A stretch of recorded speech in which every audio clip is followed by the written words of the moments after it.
иш-чара Ош технологиялык университетинде окуп аткан өзгөчө кырдаалдарда коргоо адистигин студенттеринин практикалык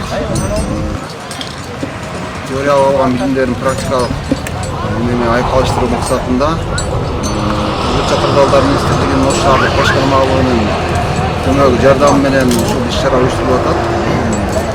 Мындайча айтканда биздин студенттерди ушул өзгөчө кырдаалдар министрлигинин базасындагы полигонго келип куткаруу иштерин уюштуруу деген темада студенттерден 4 команда түзүп ушул иш-чараны уюштурдук.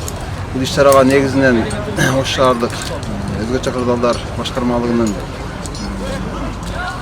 адистери чоң жардам көрсөтүп студенттерди ушу даярдашты. Башкармалыктын башчысы подполковник Юнус Жумабаев, куткаруу кызматынын башчысы ушулар чоң жардам берди. Мындан сырткары биздин университеттеги ушу биздин кафедранын окутуучулары аябай чоң көмөк көрсөтүштү. Бүгүнкү иш-чара өтө жакшы өтүп, өз максатына жетти деп ойлойбуз.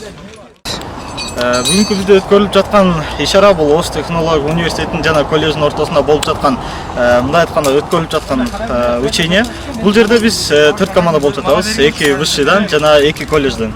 Бүгүнкү биздин өтүп жаткан иш-чараларыбыз бул лабиринттен жана завалдан жер астынан өтүү жана адам куткаруу жана бийиктикке чыгуу боюнча ушул иш-чараларды өткөрдүк. Кудай буйрса дагы алдында 200 сыноолор турат, ошолордун өтсө Кудай буйрса биринчи месттен алабыз деген оюбуз бар.